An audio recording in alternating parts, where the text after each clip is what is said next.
Yes, my darlings, we are here for part 2 of our Blitz. So let's get straight into it. I have a list of questions here from you, and here's the first one.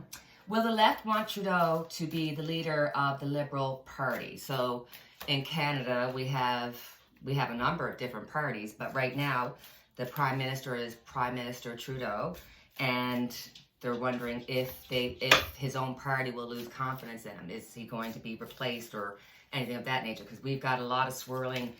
Oops. Oh my God.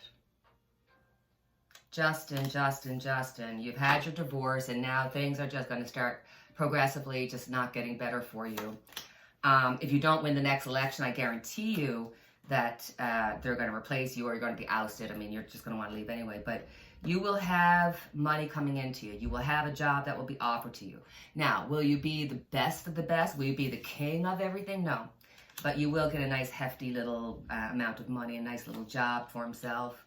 And definitely he wants to work at the world, in the world, like inside of the world. So, I mean, we heard about Trudeau being talking to the World Economic Order or whatever.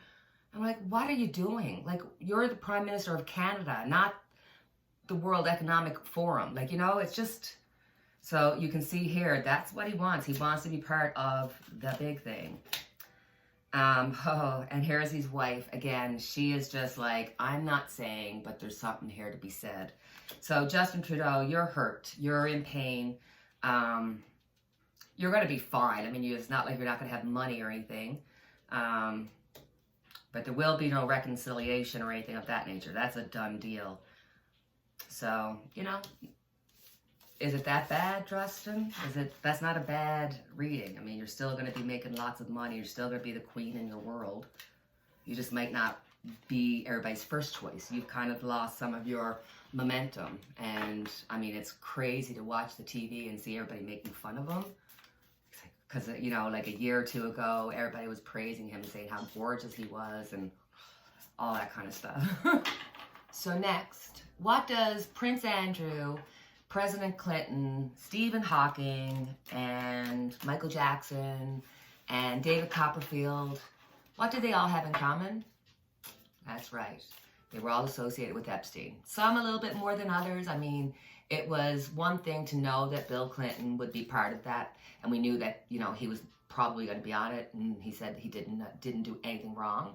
And I mean, let's face it, Monica Lewinsky looked like she was like a 15-year-old. Seriously.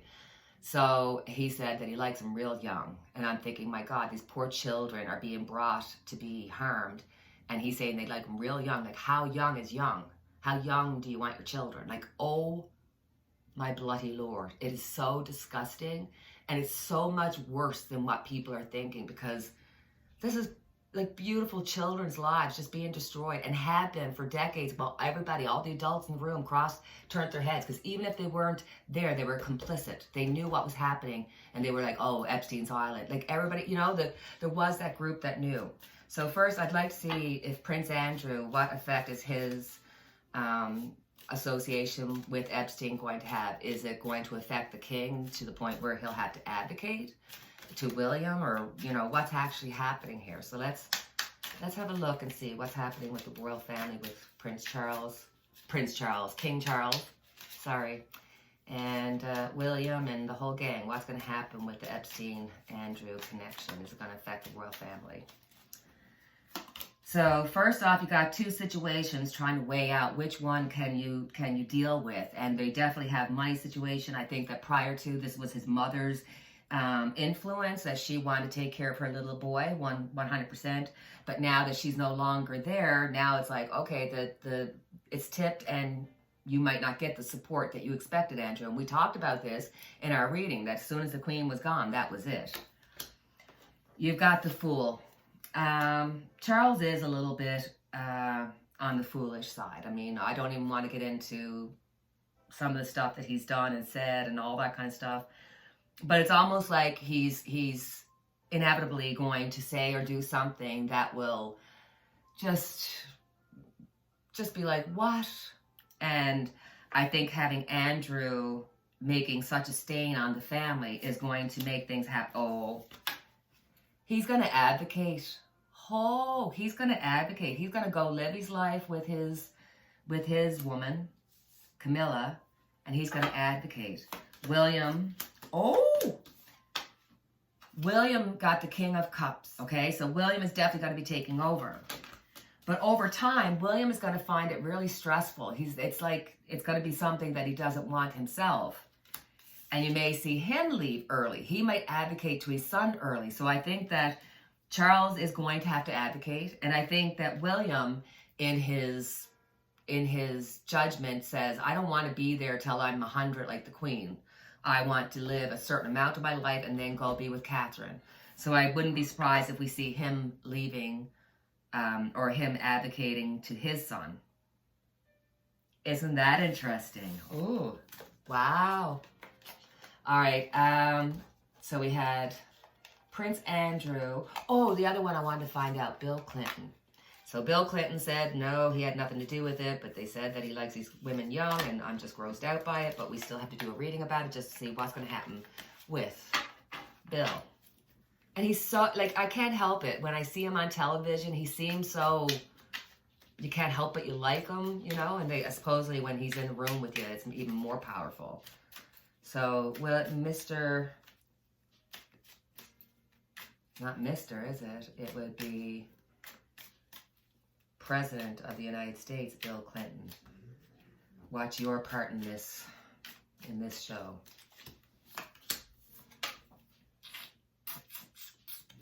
I think there was a lot of contention in his life. I think he had a lot of responsibility. I think that him and Hillary met intellectually to a certain extent, but physically, absolutely not. He definitely knows, and we're going to find out that he has already paid somebody. He's already paid somebody to kind of keep this quiet. He's already paid somebody for something he has dealt with them. Page of Swords, he's going to be saying, no, this is not true. He's going to keep with that, but the problems keep mounting and the suggestions keep going. He's going to feel really bad because it's like just as he's going into his twilight years, it's like he's not going to be known as a good president per se. He's going to be feeling the loss and licking his wounds because he's going to be a person of interest when it comes to the whole Epstein thing. And there could even be legal issues coming his way. So, I mean, unless the King of Swords might have meant that, because I just automatically was like, okay, how if he's having surgery, or how if it's sort of like, yes, he's going to get caught up in it, but by the time he's caught up in it, he's going to be something not possibly hair or what have you, and then he would, and then like the surgery. Look, if Bill Clinton goes in for surgery and you're a fan of Bill Clinton, then you must pray for him, because I wouldn't be surprised if he is going in for a surgery. You know, does this affect Hillary? I think they've already, it's already been done. Like, they're done and over with. There's no way that Hillary could come back from this. Like, it's just a done thing, a done deal. So, our next question. Ooh. We're going to talk about the Catholic Church. Now, I'm okay. Back home in St. John's, Newfoundland, we had a lot of child abuse situations that happened with the Catholic Church. So the children finally went as adults to go and they sued the church. And the church had to pay out a certain amount of money to all the victims in Newfoundland.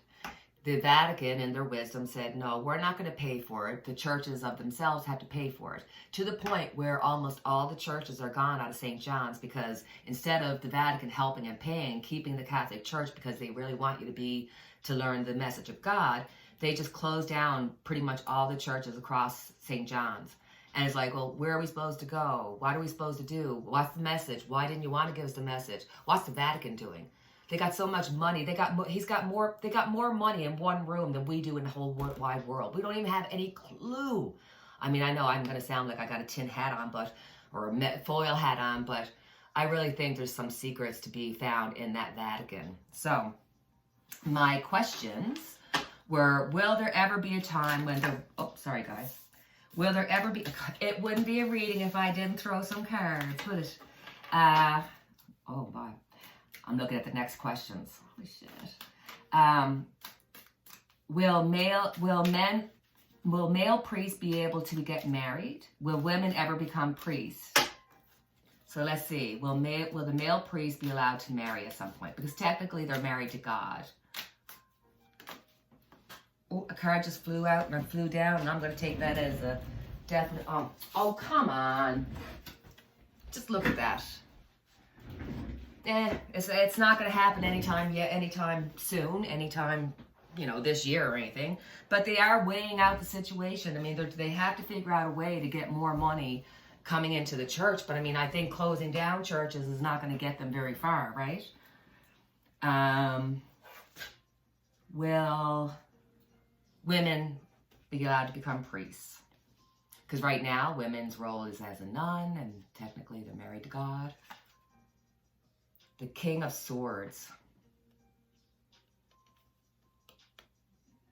I think with the King of Swords, there would have to be a changeover of the Pope for anything of that nature to happen. It's not that it's outside the realm of possibility, but this one has a better chance, males being married, than this one happening at any time soon.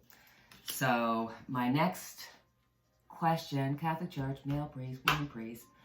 And what about the Pope's future? How's the Pope doing? Because, it's got to be really hard to be the Pope in this time and age. And I mean, I can't help it. I don't, because of what happened in Newfoundland, and because I knew people, like, it's just not a whole lot of forgiveness or desire for forgiveness there. So let's see what's going to be happening with the Pope. Will he ever turn around and give the money back to some of the churches? Will he ever say, hey, we should have a church there? Or does he care about them? Does he care about his flock? Is there any truth to it?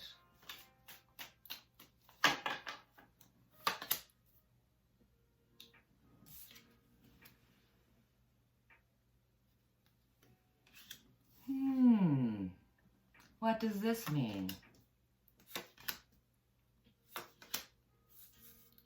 Well, darlings, holy, I feel like if he's not already thinking about leaving, it is in his plans to think about leaving. I don't think he's going to necessarily pass away and then the next Pope becomes Pope. I think this might happen sooner rather than later. If we hear about him going in for a surgery or anything of that nature, pray. But this could also be part of the truth coming out, and maybe him not being able to handle the truth because, he's the final person that gets to have a say. And I think there's a lot of responsibility and maybe a lot of guilt and stuff involved in that. But after he is gone, that's when you're going to see them trying to reignite people's want to get back to church.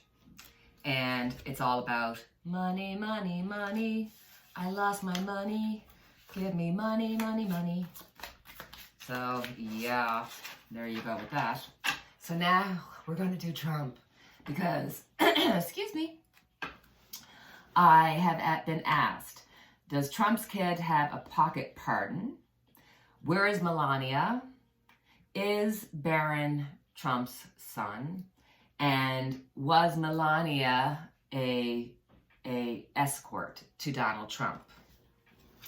So that's a lot.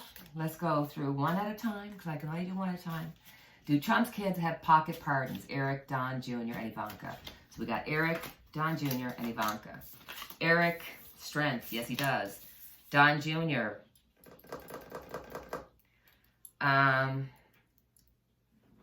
Let me just pass Don Jr. for a second. Ivanka, no, she doesn't. But Don Jr.,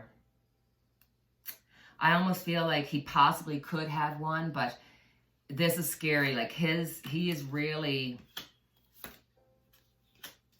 his health and everything, like he's got the devil, and that means that he's into a lot of things that he shouldn't be doing, and I really think that has to do with the drugs and everything. And he's really, you know, stressed out at the end of his rope, but he's still advocating for his dad. Now, Eric got the strength card, so I think that Eric probably did get the pocket pardon. Ivanka got the tower. So I almost feel as though maybe Trump was like, you know, here, giving out pocket pardons. Here's a pardon for you. Here's a pardon for you. And when Ivanka came, he was like, no pardon for you and Jared. No, not going to happen. Maybe they weren't getting along at the time. I just get the feeling she doesn't have one. I think her and Jared kind of helped out the government and probably told the least that they could tell, but keeping themselves out of trouble. The whole family, all of them would throw each other under the bus if need be, right? Then, okay, sorry. We've got Melania. Beep, beep, beep, beep. We got Melania. Where is she? And is Barron Trump's son? I don't like doing that kind of a question, but we'll do it. I was asked, so we'll do it.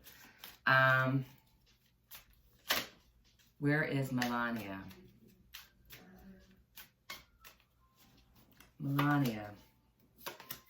Melania was paid to get into this. She was an escort for 100%. Trump really liked the look of her. He wanted to get married as soon as he, you know, got around her. It was a money situation. He just liked the idea of having a wife. And so he paid her very handsomely to be there. She was not looking to become a person of interest, but don't get me wrong. She's not like, oh, my little wilted flower. She agrees with Trump. She will be there if Trump decides to run. Where Melania is now, I don't know. Where she will be if Trump gets to the pulpit, she'll be next to him. Because there's the emperor, there's Trump. And it's funny because the money comes money comes on top of it. So yes, he definitely paid for her. She's like, ooh. She wants out. She's sick. She's like, she wants to see things from a new perspective, but she's got the devil holding her down, and literally she's got the Four of Pentacles. So she's going to stay where she stays until she doesn't have to. But she's got paid, so you can't just, you know, get out of doing the job when you've already been paid. You know, Lord, these people. So my friends, had you been editing the video with me tonight, you would have realized that I didn't answer the question about whether Barron was Trump's son.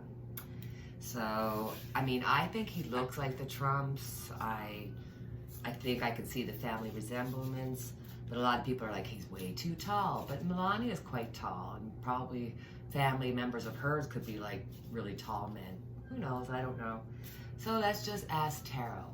Well, you and I don't know. This has been happening all night. It's like, they're speaking to us.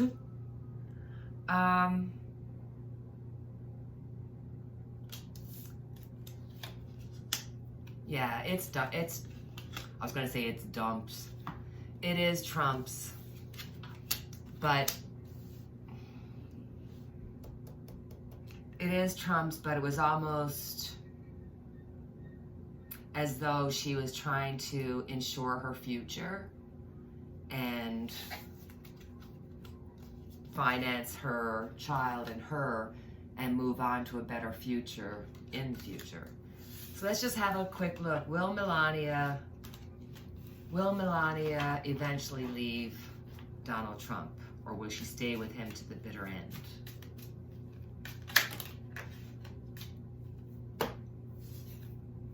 Ooh. Tower, so everything's going to be falling apart. We've got the Knight of Wands, so there's somebody in her life that she's interested in, somebody that she's been dating, or somebody that she's been spending time with. We've got the Five of Pentacles. This is Trump being left out of the cold. This is Justice. So here's the Justice card saying, hey, we're going to get divorced. And then there's the Hierophant, which means that even though she's very untraditional, she is traditional, and I think she will get married a second time, but for the second time, it's going to be for love. So, all right, guys. See you later. Question. Okay, hold on. It's on the next page. I know, right? If you like the content, please feel free to like, subscribe, and share, and do all that good stuff that helps my channel. Thank you. Okay, this is a big question. Will China use their Navy to counteract and in defiance of the U.S. due to having positioned nuclear submarines? So will they use their submarines to counteract the U.S. submarines, which are nuclear? So we got to say, like, is there any possibility of nuclear war? What happened to the, what will be the result? Will it be a world war or will it be nuclear war? So, like, that's a loaded question.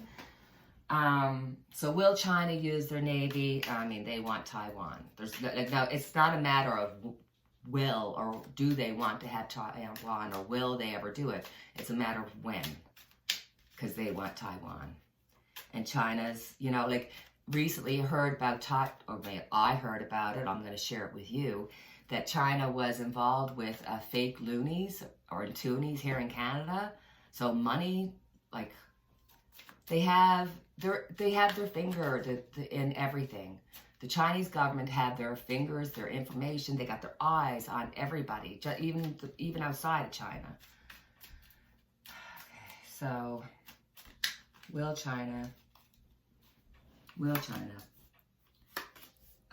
Yes, she will. It's gonna be in the next 9 weeks. It could be like 9 days, literally, but I'm looking at like 9 weeks to 9 months. But definitely you're gonna see a progression, and yes, they are gonna be getting in position. This is gonna be tempered out. There's gonna be, level heads that are kind of saying, listen, guys, we don't want to play with nuclear. This is just, too much. So I think both teams are going to try to discuss things. It's like both sides want to win so hard that they're not willing to give up. It has a lot to do with money, the planning that goes into it.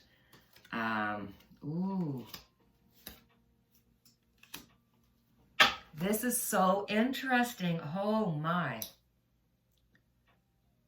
Okay. So I was here and I'm talking about, what would happen. What is China going to go after Taiwan?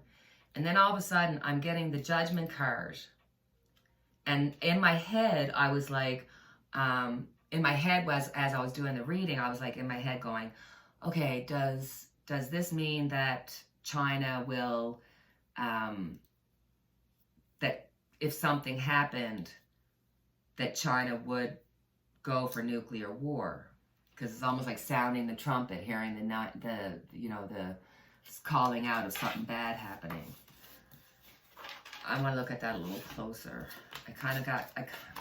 That's overwhelming. I didn't like that. Are we going to be faced with any kind of nuclear war? Are we going to be faced with any kind of nuclear war? I mean, we're always in some kind of war, so I'm not even going to say is there a world war. There's already a world war going on.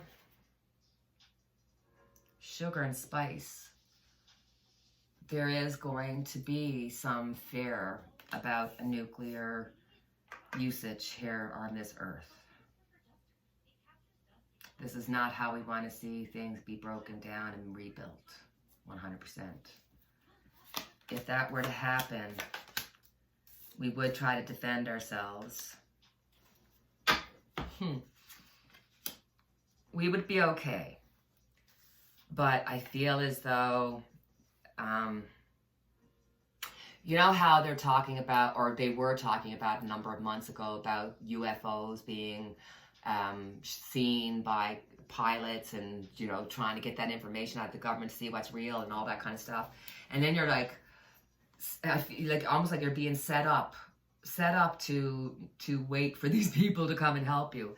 But there is this feeling of, if we got to the point where we had to defend ourselves against nuclear war, that something greater than us, our father, the emperor, would come in. Now, when I say that, I think of it as energy. I think of God and the universe as a big ball of energy, and we're little glimmers that come from it, and we learn, and we live, and we learn lessons, and it's a hard go, and I think there's probably lots of us have been in this world a few times, right?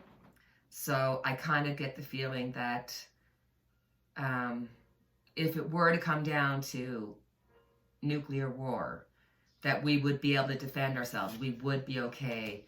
We would be able to stop something. There'd be something we'd be able to do, but it would be because of the Father. It would be because of the Spirit. It would be because the universe decides to step in when humans go too far, because they don't want to destroy Earth, but they're willing to destroy us for ruining the Earth and start all over again. I mean, wouldn't you, if you saw this mess? I mean, you read in the Bible that, you know, God was looking at all that the people were doing, and they were doing everything shameful and all that. That's the world we live in right now. So, I mean, I suppose there is some comfort to be found that if there was a nuclear war, we would be okay. That our energy, our spirits, our what lives inside of us, that we know, that spiritual side, that's something out there, that when push comes to shove, if we really had to defend ourselves, that they would come through, and that there would probably be given another chance to us to kind of, it's almost like the nuclear bomb didn't go off, or it's like somehow it'll be stopped in some manner, because the emperor's right here in the middle, and it's like, nope, stability, stability, stability. So no matter what happens, it's going to end up being stable, and people are going to be happy from it. So, and you know, I'm wondering, like, because we talked, or the news was like, you know, I mean, this is probably going back like a year, maybe not as long as a year, but it's sort of like, we're going to end up being happy over it, but are they trying to put it out like, oh, there could be, UFOs. Oh, we've got an unexplained orb. Oh, so are they kind of preparing us slowly but surely to accept the energies coming towards us? Because doesn't there feel like there has been an awakening? I mean, you're seeing so many more people having a spiritual journey. You're seeing a lot of people who are not journalists coming out and saying, you know, we're sick of the real news not being told. So they've started podcasts, and they want to express themselves and help. So I think it's going to come down to us helping ourselves, us having to realize that what is going on right now is what's necessary. We got to break down the old to make room for the new. So, all right, darlings, that is my reading for tonight. We've already got like a half hour in. So, as always, we have our unity candle lit for each and every one of us. And until the next time we chat, take care, cheerio, and God bless.